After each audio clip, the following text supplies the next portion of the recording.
And welcome to this Degenerate Friday edition of Bury Your Bookie. I'm Jeff DeForest. We're real happy to have you guys along for the ride as we've arrived at the moment of truth, my friends, the moment of truth. And with that, we introduce you to the professor who has been navigating his way very successfully through the tournament, at least as far as the picks on the show go.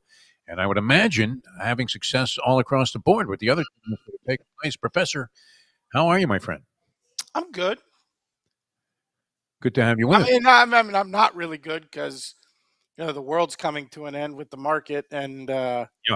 you know, but and as we will discuss, the good part of the sports season is ending on Monday. So there's some downers, but still got the weekend. Yeah. Oh, and Tortuga is in South Florida. For those of you who don't know what Tortuga is watching nationally, it's this concert we have on the beach where it's all these country musicians who I've never heard of Yes. mixed with some rapper who hasn't been relevant in like 20 years, which is Ludacris this year. Okay. Ludacris is the non-relevant rapper, and I still don't know who the country music people. It is just about as nightmare an event as you can imagine. So Many attractive women. For some reason, it's kind of like yes, the Kentucky Derby, where even women that would not necessarily be classified as being overwhelmingly attractive by whatever standard you're judging by, uh, but they all look great yes, in these shorts. The Daisy Duke outfit that they right. wear to these Tortuga Festival. Yeah, no, that's genuinely a nightmare for those that have no interest in it, which would include both of us, because Yes. you know my feeling about this.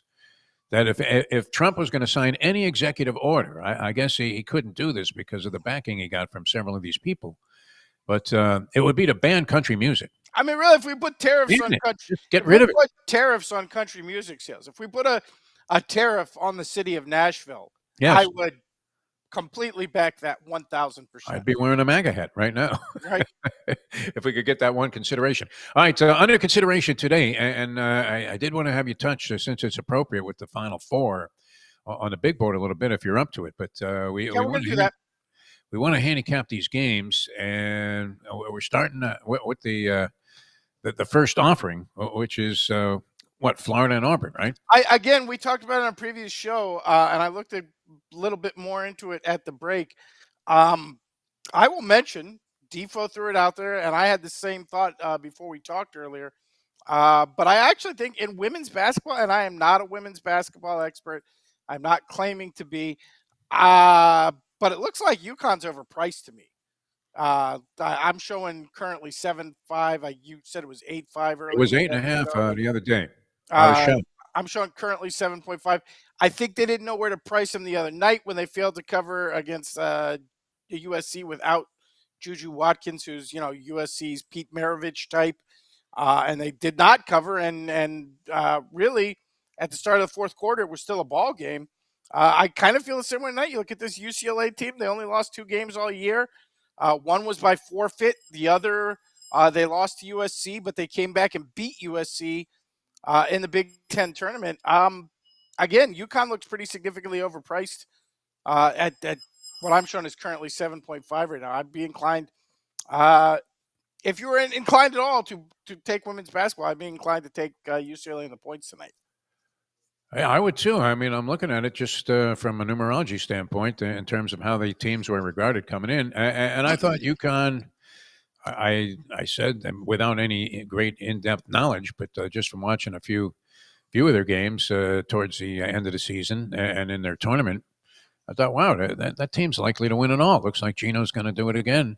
Number 2 seed going against the number 1 overall seed, and you're having a lay 7.5 points. It does seem like a lot. So I'm with you. I would take a shot, knowing nothing about it, and only to have some kind of rooting interest in the game if you were going to watch it, which I would imagine you're not. But I am not. the points would look attractive in that one. All right, Florida, and I caught your analysis. Of course, we discussed this game, but Florida and Auburn. Some people are saying, "Hey, Florida's lucky to be there." They are. A couple of scares.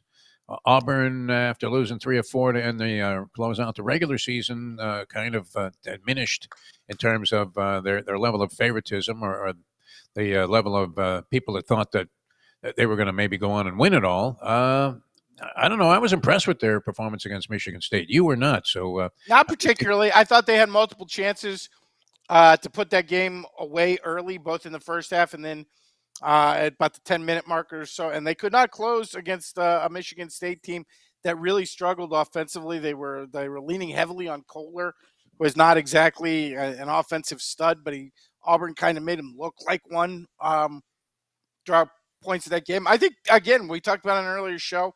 There's two ways to look at it. You can look at it as the Florida hasn't played well the last three games in the NCAA tournament. They've been sloppy with the ball. They're committing a high amount of turnovers, and they're not defending the 3-point line particularly well. Or you can look at it from the Florida seems to have a guardian angel, particularly that last game against Texas Tech, where they not only got outplayed, they kind of got badly outplayed for about 38 minutes of that game, and then just had a massive flurry at the end, hitting clutch shot after clutch shot from the 3-point line to come back and win.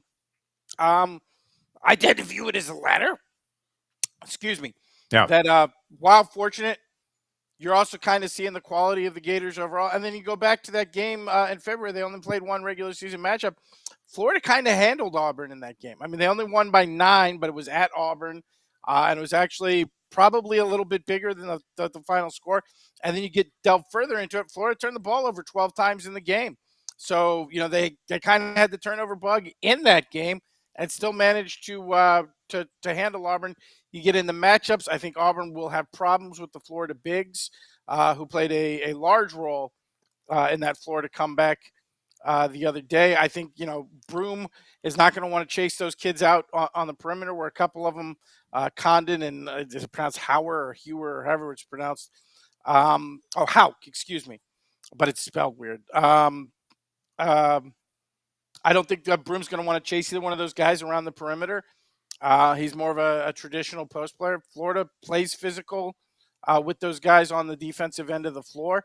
And in a shooting contest, I think you got to favor the Gators here. So I think and again, I know they're not making a big deal of it. They're downplaying it a bit. I'm still a little bit worried about that injury lingering for Broom. I know he came back and played again in the Michigan State game, but that looked to me like the kind of injury where once you let it cool down for a couple of days, it actually gets a little bit worse. So I would tend to add that into the list. I favor the Gators minus the 2.5 there. All right, laying the 2.5 with the Gators, and in the other game, let's talk about the Houston defense. Seems As like there should be.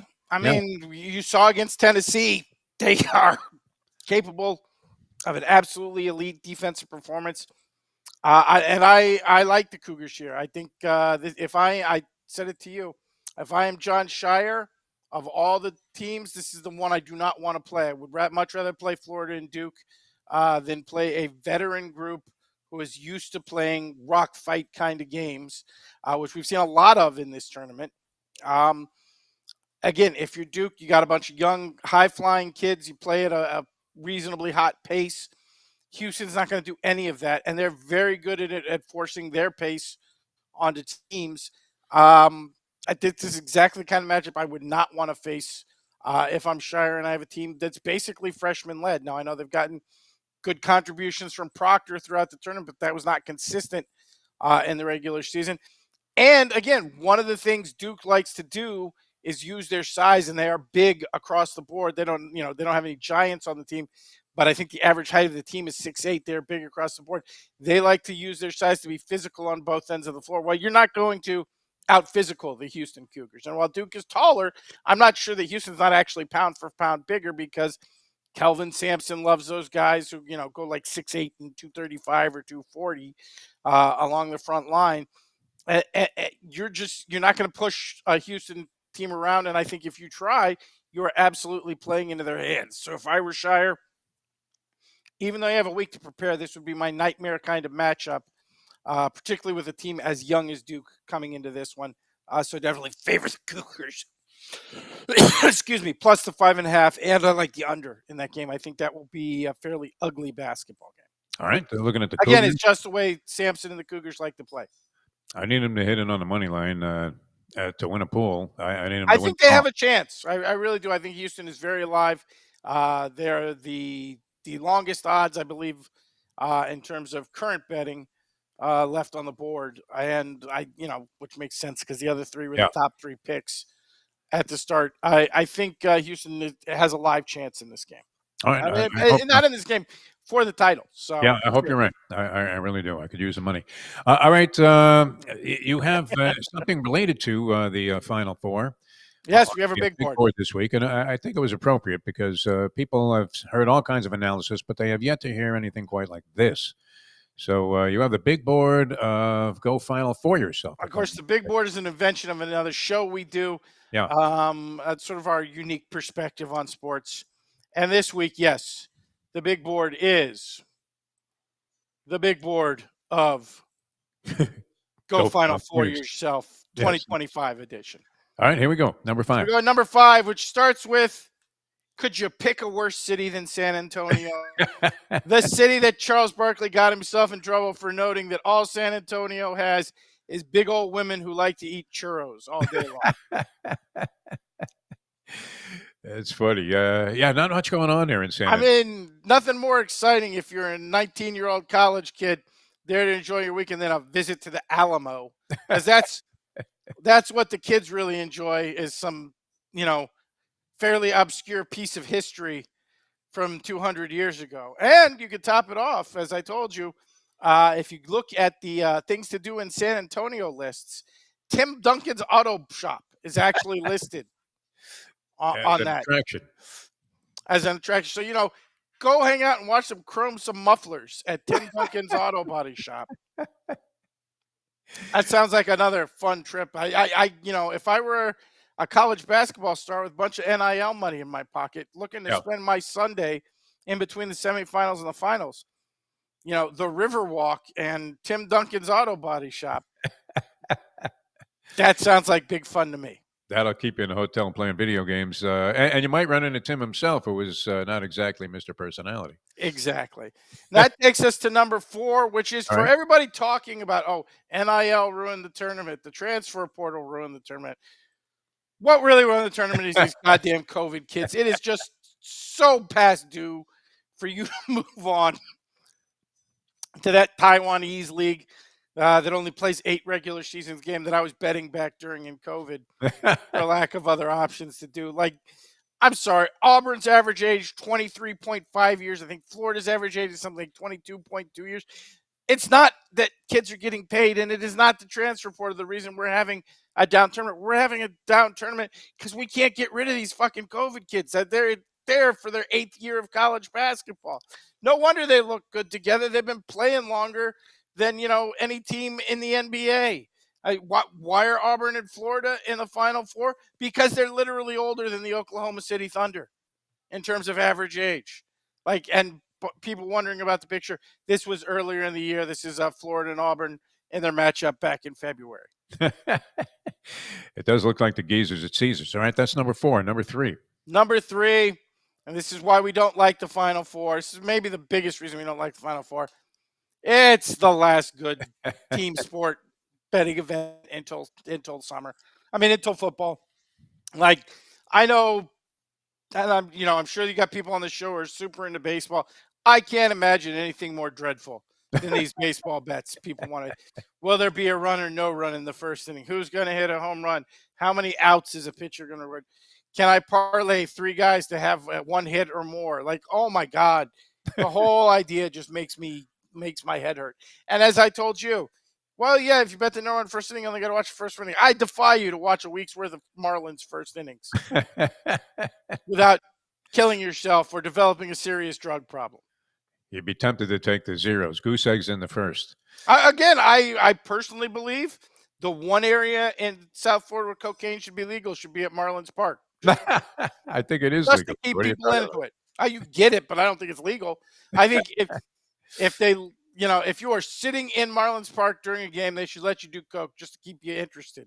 Give you Doesn't a something to bag do. come with the no blocky parking just off the stadium? I think so. I think they hand you a little bag of cocaine also. Yeah, but it's kind of beat. I think it's cut up pretty seriously. I mean, with nothing good to bet on until football. So you did have a trend though that would make an indication that maybe Oh, you should reconsider because you had that thing with Nick Castellanos. yes. With the stock market down, was it 1,400, 1,500 points Yeah, yesterday? bloodbath. Now they're 1,100 in overnights. S&P down something like 6%.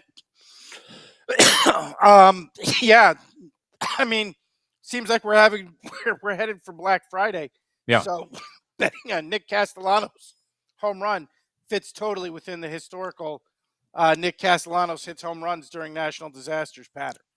For those who are unaware, uh, when the submarine exploded, when Trump got shot, when Biden withdrew, when Vince Scully died, when the Queen died, Nick Castellanos hit home runs. Bin Laden. Yeah, that was his first home run in the minor leagues.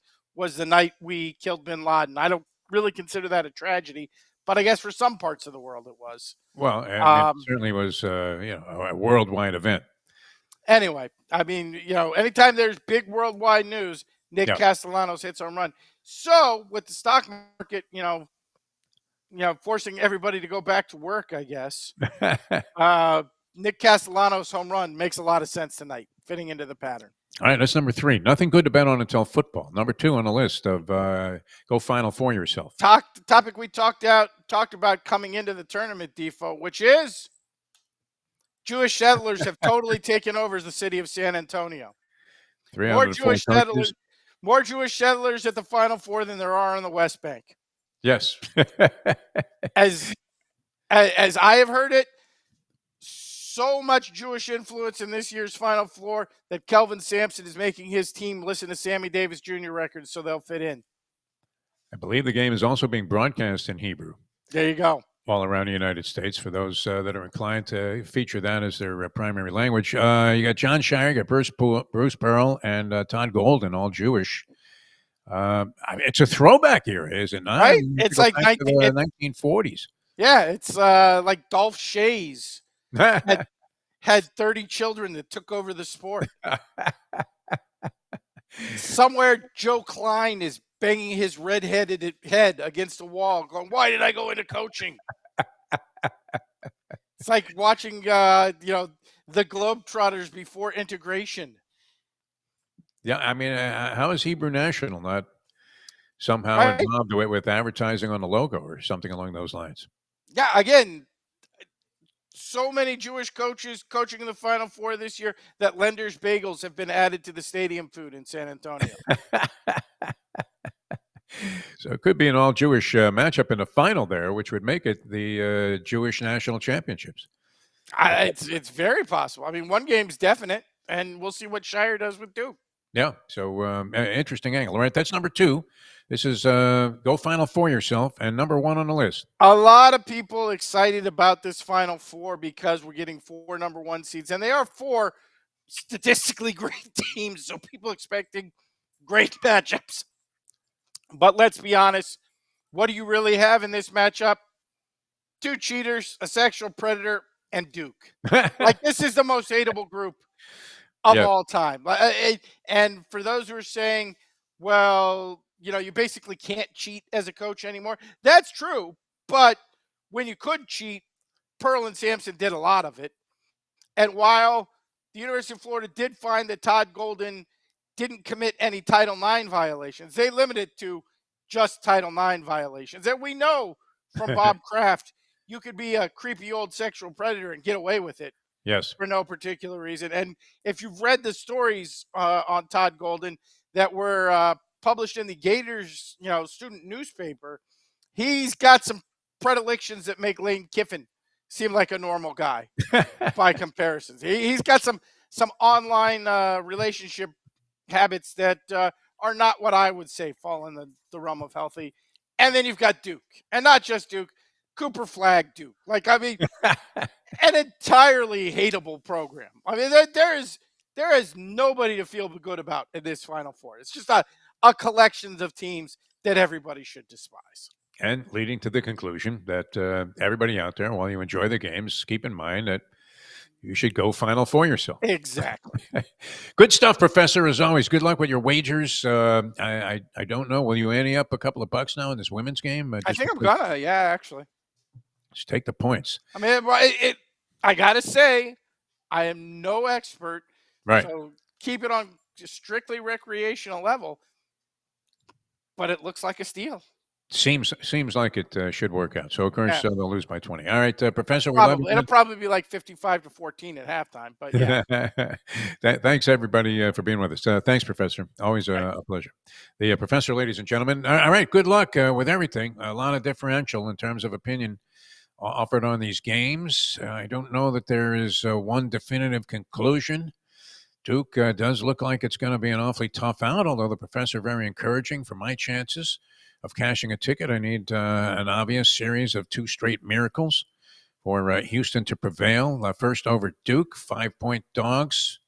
Tempted in that game to at least take the points and take a sniff there, because if it is going to be a defensive bloodbath, Duke may be able to find a way to navigate their way through it, maybe by having more players who can score. Overlooked, too, though, is I believe they were third or fourth highest 3-point shooting percentage team in the country, Houston Cougars. So they play this defense, this suppressing, oppressive defense, and they do shoot threes frequently and well enough and efficiently enough to score enough points to make that defense stand up. So we'll see what happens on that one. That's going to be a lot of fun. Anyway, enjoy the games. We'll see you guys on Monday. We'll get into the Masters betting a little bit and all kinds of other things that maybe against the Professor's better judgment, get into some baseball props with our other guys as well. So thanks so much for tuning in. We'll see you on the next edition of Bury Your Bookie.